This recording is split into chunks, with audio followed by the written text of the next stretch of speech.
जिस तरह से दिल्ली सरकार का गला घोट के गैर संवैधानिक बिल पास करती है, और इतने से भी अमित शाह जी का दिल नहीं भरता।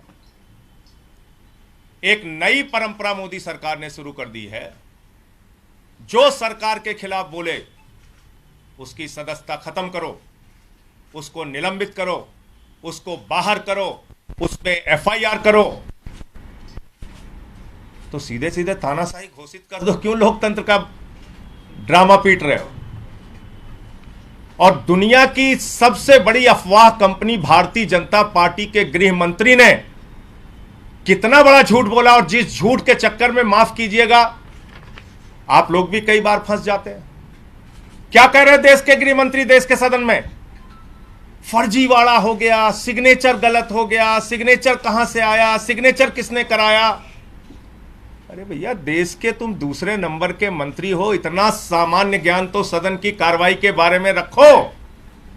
सेलेक्ट कमेटी में किसी भी सदस्य के द्वारा किसी भी सदस्य का नाम प्रस्तावित किया जा सकता है, उसके किसी सिग्नेचर की जरूरत नहीं होती। कहां से कानून लेके आए गृह मंत्री जी आप? आपका मकसद है राहुल गांधी की तरह राघव चड्ढा की सदस्यता को खत्म करना, एकमात्र मकसद है। जैसे राहुल गांधी की सदस्यता आपने खत्म करी, ऐसे राघव चड्ढा की सदस्यता आप खत्म करना चाहते हैं। लेकिन हम लोग अरविंद केजरीवाल के सिपाही हैं, हम लोग आम आदमी पार्टी के सिपाही हैं। हर हाल में तुमसे लड़ना जानते हैं, जीतना जानते हैं, और हम लड़ेंगे। और किसी तरीके से अगर आपने हथकंडे अपनाकर राघव चड्ढा की सदस्यता खत्म की तो दोबारा चुन के आ जाएंगे। तो इसलिए झूठ और अफवाह मत फैलाइए। कोई भी सदस्य किसी का भी नाम प्रस्तावित कर सकता है। बाकी और विस्तार से नियमों के बारे में राघव चड्ढा जी आपके सामने जानकारी देंगे।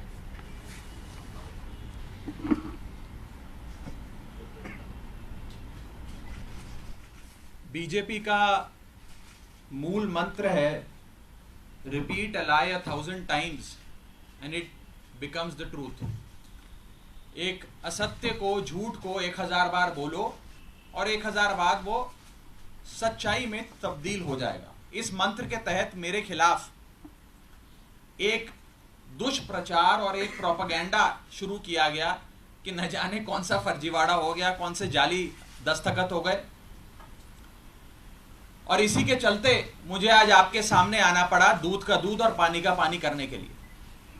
अमूमन ये देखा जाता है, जब भी किसी सदस्य के खिलाफ विशेषाधिकार समिति कोई कार्रवाई शुरू करती है, यानी कि कमिटी ऑफ प्रिविलेजेस कोई प्रोसीडिंग शुरू करती है, तो वो शख्स उस पर कोई सार्वजनिक बयान नहीं देता, कोई पब्लिक स्टेटमेंट नहीं देता है। लेकिन मेरे को मजबूरन आज भारतीय जनता पार्टी के झूठ का पर्दाफाश करने के लिए आपके सामने आना पड़ा, क्योंकि इतना दुष्प्रचार ये लोग कर रहे हैं। लेकिन मैं आज भी अपने बयान में ना कमिटी ऑफ प्रिविलेजेस के बारे में, ना ऑनरेबल चेयर के बारे में कोई भी बयान दूंगा। मैं सिर्फ रूल, पोजीशन और सच्चाई आपके सामने रखूंगा। पहली चीज तो यह है कि यह रूल बुक है जिसके हिसाब से राज्यसभा चलती है। यह रूल बुक, लाल किताब, इस पे लिखा है rules of procedure and conduct of business in the council of states. इस रूल बुक में जो लिखा है वो मैं आपको बताना चाहता हूं। यह रूल बुक कहती है कि किसी भी समिति के, सिलेक्ट कमिटी के गठन के लिए आप नाम प्रस्तावित करते हैं, कोई भी सांसद नाम प्रस्तावित कर सकता है, और जिस मेंबर का नाम प्रपोज किया जाता है, प्रस्तावित किया जाता है, उस मेंबर का ना साइन चाहिए, ना उस मेंबर का सिग्नेचर चाहिए, ना उस मेंबर का रिटन कंसेंट चाहिए। यानी कि इस रूल की किताब में कहीं नहीं लिखा कि सिलेक्ट कमिटी में किसी भी शख्स का, मेंबर का नाम देने के लिए आपको उस प्रस्तावित, प्रपोज्ड मेंबर की रिटन कंसेंट या सिग्नेचर चाहिए। लेकिन एक झूठा प्रचार फैलाया गया कि फर्जीवाड़ा हो गया साइन का। मैं आपको आगे बताना चाहता हूं कि जब भी सिलेक्ट कमिटी के गठन के लिए नाम प्रस्तावित किए जाते हैं तो ना सिग्नेचर लिए जाते हैं, ना सिग्नेचर जमा किए जाते हैं, ना सिग्नेचर की जरूरत होती है। No signatures are required, no signatures are taken and no signatures are submitted. तो जब किसी का हस्ताक्षर लिया ही नहीं, जब कोई हस्ताक्षर जमा किया ही नहीं, तो यह फर्जी साइन का जो एक अफवाह फैलाई जा रही है, यह सरासर गलत, झूठ और बेबुनियाद है। और यह मैं कानून की पोजीशन के हिसाब से बता रहा हूं। और मैं आज इस मंच से बीजेपी के नेताओं को चुनौती देता हूं कि वो कागज लेकर आए मेरे सामने, show me that piece of paper जिसपे ये दस्तखत है। जब कोई दस्तखत है ही नहीं, जब सिग्नेचर होता ही नहीं, तो फर्जी सिग्नेचर की बात कहां से आ गई? मैं चुनौती देता हूं आज बीजेपी को। आप तो इतनी बड़ी पार्टी है, इतनी शक्तिशाली, इतनी ताकतवर सरकार है आपकी, वो कागज दिखाओ मुझे जहां पर हस्ताक्षर है। चुनौती देता हूं मैं आपको। अगर आप कह रहे हैं मैंने कोई कागज जमा किया है जिसमें गलत तरीके से किसी के साइन किए गए हैं, तो वो कागज लेकर आओ, मैं आपको चुनौती देता हूं आज। साथियों, मैं आपको आगे बताना चाहूंगा कि बीजेपी के अज्ञान का, उनके इग्नोरेंस का तो मेरे पास कोई इलाज नहीं है, लेकिन प्रोसेस ये होता है कि जब भी कोई विवादित कंट्रोवर्शियल बिल सदन के भीतर आता है, तो एक समिति गठन की एक प्रक्रिया बताई गई है कि अगर कोई मेंबर चाहे कि इस बिल पर मतदान ना हो, इस बिल पर और चर्चा हो और इस बिल में क्या चेंजेस किए जाएं वो बताए जाएं, उसके लिए एक समिति का गठन किया जाए। उस समिति में कुछ नाम प्रस्तावित किए जाते और जिस शख्स को उस समिति में नहीं रहना, वो अपना नाम विड्रॉ कर लेता है। ये प्रपोजल है, ये प्रस्ताव है, किसी को जर जबरदस्ती नहीं बिठा दिया। मैं आपको एक बहुत सरल एग्जाम्पल के माध्यम से ये समझाना चाहूंगा और आप सब वो मेरी बात समझ जाएं। मान लीजिए कि मेरा जन्मदिन है, मैं अपनी जन्मदिन की दावत देता हूं, एक बर्थडे पार्टी आयोजित करता हूं। अपनी बर्थडे पार्टी में मैं 10 लोगों को न्योता देता हूं आने के लिए। 10 में से 8 लोग मेरा न्योता स्वीकार लेते हैं, आ जाते हैं। 2 लोग मेरा न्योता नहीं स्वीकारते, उल्टा मुझे कहते हैं तुम्हारी हिम्मत कैसे हुई हमें न्योता देने की, तुम्हारी हिम्मत कैसे हो गई, मजाल कैसे होगी कि तुमने हमें अपने जन्मदिन का न्योता दे दिया। ये वही बात है, मैंने तो समिति में शामिल करने के लिए न्योता दिया, कोई हस्ताक्षर थोड़ी दिया। लेकिन वो 2 लोग मुझसे खफा हो गए। मैं आपको दूसरे तरीके से समझाने का प्रयास करता हूं। आज इस प्रेस कॉन्फ्रेंस में इतने सारे पत्रकार आए हैं, मैंने अपनी पार्टी को 10 पत्रकारों का नाम प्रस्तावित किया कि इन 10 पत्रकारों को आप आज की प्रेस कॉन्फ्रेंस में बुला लीजिएगा, मैं मीडिया से संवाद करना चाहता हूं। 10 में से 8 पत्रकार आ गए, 2 पत्रकार नहीं आए, और जो 2 पत्रकार नहीं आए वो कहते हैं इनकी हिम्मत कैसे हुई हमें न्योता देने का प्रेस कॉन्फ्रेंस का। 2 पत्रकार नाराज हो गए। ये साफ तौर पे इस समस्या का एक सरल सा एग्जाम्पल है। मैं ये बात रखना चाहता हूं कि जो मेरे खिलाफ कंप्लेंट्स दर्ज हुई, जिस मामले को कमिटी ऑफ प्रिविलेजेस को रेफर करा गया, उसका ये पार्लियामेंट्री बुलेटिन है, सरकारी डॉक्यूमेंट है। मैं आज बहुत सबूत लाया हूं दिखाने के लिए आप सबको, ताकि दूध का दूध और पानी का पानी हो जाए। ये पार्लियामेंट्री बुलेटिन है जिसके तहत मेरे खिलाफ जो कंप्लेंट्स आई उसे विशेषाधिकार समिति को विचार के लिए भेजा गया। इस पूरी पार्लियामेंट्री बुलेटिन में कहीं भी फर्जीवाड़ा, फोर्जरी, फोर्ज्ड साइन, सिग्नेचर, हस्ताक्षर, किसी भी शब्द का प्रयोग नहीं किया गया। सिर्फ इतना बोला गया कि इसकी जांच करके बताइए। अगर कोई फोर्जरी होती, कोई फर्जीवाड़ा होता, सिग्नेचर शब्द का प्रयोग तो कम से कम किया गया होता इस पार्लियामेंट्री बुलेटिन में। यह सरकारी दस्तावेज है राज्यसभा सेक्रेटेरिएट का, इसमें भी कहीं जिक्र नहीं किया गया। इसलिए नहीं किया गया क्योंकि जब साइन है ही नहीं तो साइन आएंगे कहां से। लेकिन भारतीय जनता पार्टी के झूठ का मुकाबला करना आसान नहीं है, इसलिए आज आपके सामने आकर यह बात रखनी पड़ी। और जहां तक विशेषाधिकार समिति का प्रोसीडिंग्स का मामला है, प्रिविलेज कमेटी का मामला है, इस देश के कई बड़े नेताओं के खिलाफ कमिटी ऑफ प्रिविलेजेस ने प्रोसीडिंग्स शुरू करी, कार्रवाइयां करी, जिसमें स्वर्गीय अटल बिहारी वाजपेयी जी हैं, जिसमें स्वर्गीय इंदिरा गांधी जी का नाम आता है, मनमोहन सिंह जी का नाम आता है, मोरारजी देसाई जी का नाम आता है, सुषमा स्वराज जी का नाम आता है, अरुण जेटली जी का नाम आता है। उस श्रेणी के अंदर अगर हमें भी शामिल किया गया तो कोई बात नहीं है, मजबूती से अपना जवाब विशेषाधिकार समिति के सामने, कमेटी ऑफ प्रिविलेजेस के सामने देंगे।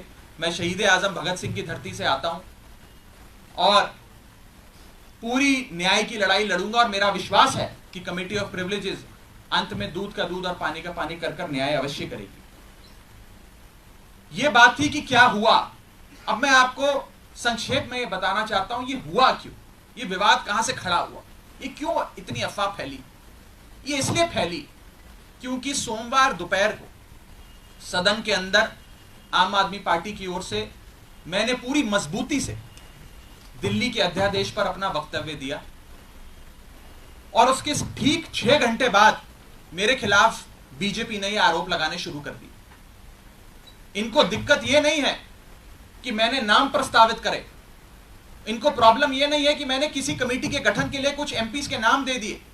इन्हें दिक्कत यह है कि एक 34 साल के युवा ने हमें खड़े होकर ललकारा कैसे, एक युवा ने हमसे मजबूती से सवाल कैसे पूछे, और कैसे इस सुपारी जितनी पार्टी, जैसा कि गृह मंत्री जी कहते हैं, इस सुपारी जितनी पार्टी के एक युवा सांसद ने दुनिया की सबसे बड़ी पार्टी के सबसे बड़े नेताओं से देश के सबसे बड़े सदन में खड़े होकर सवाल कैसे पूछे। इन्हें दर्द इस बात का है। हमने अपने वक्तव्य में बीजेपी के पुराने मैनिफेस्टो दिखाकर उनके डबल स्टैंडर्ड्स को एक्सपोज किया, दिल्ली वालों के लिए न्याय मांगा, यहां तक कि लाल कृष्ण आडवाणी जी और स्वर्गीय वाजपेयी जी के लिए न्याय मांगा। यह दर्द शायद बीजेपी को सता रहा है, जिसके चलते आज वो मेरे खिलाफ कंप्लेंट्स कर रहे हैं। ये लोग मेरे पीछे पड़ गए, बीजेपी पूरी तरीके से मेरे पीछे है। मैं आपको बताना चाहूंगा कि इस हफ्ते के ये दूसरा नोटिस कमेटी ऑफ प्रिविलेजेस का मुझे आया है। It is the second time कि मुझे किसी विषय में कमेटी ऑफ प्रिविलेजेस ने नोटिस दिया हो एक ही हफ्ते में। शायद ही इतिहास में कभी आज से पहले ऐसा हुआ हो। और मैं ये बताना चाहता हूं कि आज के समय हर संभव प्रयास किया जा रहा है कि विपक्ष की आवाज को दबाया जाए। जैसे राहुल गांधी जी की मेंबरशिप छीन ली, हमारे 2 सांसद संजय सिंह जी, सुशील कुमार रिंकू जी, दोनों को सस्पेंड कर दिया, लीडर ऑफ ऑपोजिशन का माइक ऑफ किया जाता है। अगर कोई विपक्ष का साथी खड़े होकर अपनी बात रखता है तो सदन के अंदर खड़े मंत्री उन्हें धमकी देते हैं कि तुम्हारे घर इन्फोर्समेंट डायरेक्टरेट आ जाएगी, सीबीआई आ जाएगी, बैठ जाओ चुप करके। इस प्रकार से एक अघोषित आपातकाल लगाने का प्रयास बीजेपी इस देश में कर रही है, और उनका यही मकसद होगा शायद कि मेरी आवाज को भी दबाया जाए। लेकिन मैं कहना चाहता हूं कि ये युवा आवाज है, अरविंद केजरीवाल की एक सिपाही की आवाज है, ये आवाज दबने वाली नहीं है। आप कार्रवाइयां मेरे खिलाफ जितनी मर्जी करिए, आरोप जितने मर्जी लगाइए, लेकिन ये आवाज ना दबेगी ना बंद होगी। और अंत में मैं हाथ जोड़कर बस इतनी विनती करना चाहूंगा आप सब मीडिया के साथियों से कि ये जो आप लगातार पिछले 3 दिन से बीजेपी के झांसे में आकर ये चला रहे हैं कि कोई फर्जीवाड़ा हो गया, फोर्ज सिग्नेचर हैं, मेरा आपसे हाथ जोड़कर निवेदन है कि इस प्रकार की झूठी खबरें ना चलाएं। मैं आपसे कहना चाहूंगा कि आप सच दिखाएं। आप लोग इस लोकतंत्र के चौथे स्तंभ हैं, कृपया कर बीजेपी के प्रोपेगेंडा में ना फंसें। एक छोटे सेक्शन ऑफ मीडिया ने जरूर एक प्रोपेगेंडा चलाने का प्रयास किया, और मुझे मजबूरन उनके खिलाफ कानूनी कार्रवाई करनी पड़ेगी, क्योंकि ना रिकॉर्ड्स में, ना कंप्लेंट्स में, ना पार्लियामेंट्री बुलेटिन में कहीं भी फोर्जरी शब्द का प्रयोग किया गया है। और अंत में मैं इतना ही कहूंगा कि जिन जिन सांसदों ने मेरे खिलाफ फोर्जरी के आरोप लगाए, सदन के बाहर मैंने देखा कई सारे बीजेपी के लोकसभा के सांसदों ने बयान दिए, राज्यसभा के तो शायद किसी सांसद ने नहीं दिए, लेकिन लोकसभा के कुछ सांसदों ने मेरे खिलाफ ये बयान दिए। मुझे उनके खिलाफ भी मजबूरन कमेटी ऑफ प्रिविलेजेस में न्याय मांगने के लिए जाना पड़ेगा, उनके खिलाफ भी कंप्लेंट दर्ज करनी पड़ेगी, और कोर्ट के बाहर भी, पार्लियामेंट के बाहर भी, न्यायपालिका में भी न्याय की गुहार लगानी पड़ेगी। और मैं हर संभव लड़ाई के लिए तैयार हूं। मैं बीजेपी से डरता नहीं और ना डरने वाला हूं। बहुत बहुत शुक्रिया।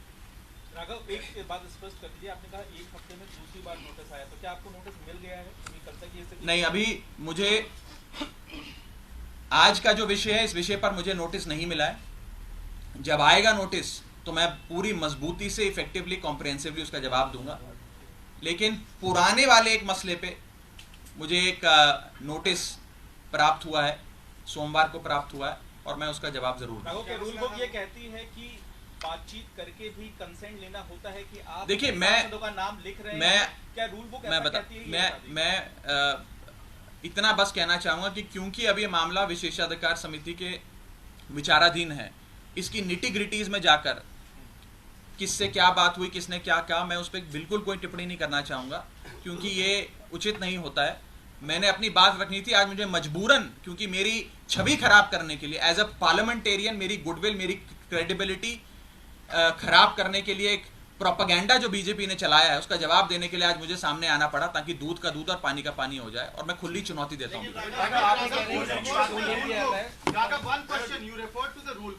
Susmit Patra of the BJT also referred to a rule book on the floor of the बिल्कुल House. ठीक। saying सारे that was not taken. जवाब अब विशेषाधिकार समिति के सामने दिए जाएंगे।